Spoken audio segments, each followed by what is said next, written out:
हाँ जी सर, आपके पास सवाल में यहाँ पर ये कहा गया है कि आपके पास एक मासलेस रॉड है और उसका लेंथ आपके पास आर है। आपके पास एक मासलेस रॉड है और उसका लेंथ आपके पास आर है और उसके एक एंड पर एक पार्टिकल है ऑफ मास एम। उसको हम लोगों ने बेसिकली यू स्पीड जो दिया हुआ है, u is equal to under root of the 3 g, u is equal to under root of the 3 g। तो अब हमें उसके मोशन को एनालाइज करना है। तो सबसे पहले हम लोग यहाँ पर वो थीटा निकालेंगे जहां पर कि रॉड फोर्स आपका जीरो होकर अपने डायरेक्शन को चेंज करेगा। सबसे पहले हम लोग बेसिकली यहाँ पर वो थीटा निकालेंगे जहां पर कि रॉड फोर्स बेसिकली आपका जीरो होकर अपना डायरेक्शन को चेंज करेगा। Right sir, is it true?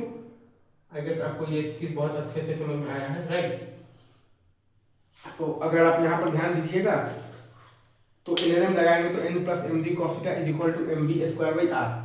n plus m g cos theta is equal to m v square by r. तो n बराबर 0 जब हम लोग रखेंगे तो हमारे पास आ जाएगा v is equal to under root of the r g into cos theta. n बराबर 0 रखेंगे तो v इज इक्वल टू आ जाएगा under root of the r g into cos theta. अब अगर आप लगाइएगा सर वर्क एनर्जी थ्योरम लगाइएगा, अगर आप यहाँ पर लगाइएगा वर्क एनर्जी थ्योरम तो आपके पास आएगा minus M G are into one plus cos theta और वो बराबर है half into M into are g into cos theta minus half into M into 3 g। Right sir, is it true?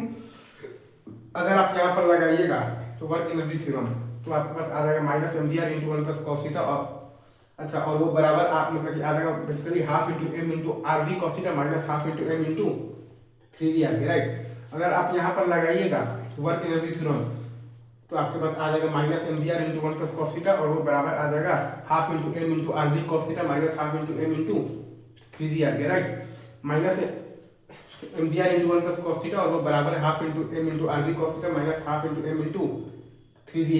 Right sir, is it true? तो ये है आपके पास work energy theorem है। राइट, तो वर्क एनर्जी थ्योरम से आपके पास यहाँ पर ये आ जाएगा कि minus M G are into one plus cos theta बराबर half into M into R G cos theta minus half into M into 3 g। Right sir, is it true? अच्छा सर, तो जब आप इन दोनों को मिलाएंगे तो आपके पास बेसिकली cos थीटा का वैल्यू आ जाएगा 1/3। जब आप इन दोनों को मिलाएंगे तो आपके पास cos थीटा का वैल्यू आ जाएगा 1/3। ठीक है सर, जब आप इन दोनों को मिलाएंगे तो आपके पास cos थीटा का वैल्यू आ जाएगा 1/3। अच्छा, एक बार के लिए हम लोग चलिए निकालते हैं कि मैक्सिमम हाइट क्या होगा रीच करेगा वो पार्टिकल एम के लिए।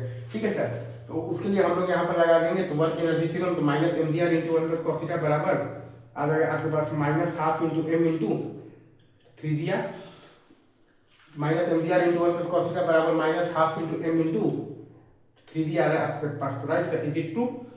Is it true?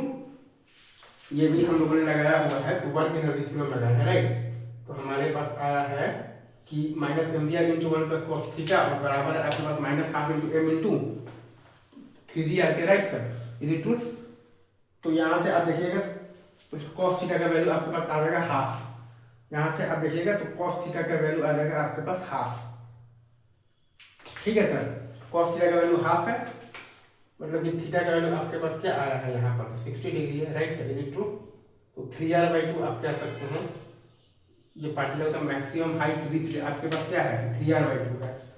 लेकिन जब आपका जो cos थीटा बराबर 1/3 था उस पॉइंट पर रॉड का फोर्स जो है उस पॉइंट से पहले आप देखिएगा तो रॉड का फोर्स लग रहा था ऐसे और उस पॉइंट पर रॉड का फोर्स 0 हो गया और फिर उसके बाद आप देखिएगा तो रॉड का फोर्स लगेगा वैसे। मतलब कि cos theta is equal to 1/3 आपके पास वो पॉइंट है जिस पॉइंट पर आपके पास क्या हो रहा है रॉड फोर्स बेसिकली 0 होकर अपने डायरेक्शन को चेंज कर रहा है। cos थीटा बराबर 1/3 आपके पास वो पॉइंट है जिस पॉइंट पर कि तो रॉड फोर्स आपका बेसिकली 0 होकर बेसिकली अपने डायरेक्शन को चेंज कर रहा है। cos theta is equal to 1/3 आपके पास वो पॉइंट है जिस पॉइंट पर कि रॉड फोर्स आपका 0 होकर अपने डायरेक्शन को चेंज कर रहा है और बाकी तो आपके पास मैक्सिमम हाइट रीच्ड है तो 3r/2 cos थीटा बराबर हाफ और थीटा बराबर है आपके पास 60 डिग्री तो 3r/2 इजी। आगे बढ़े।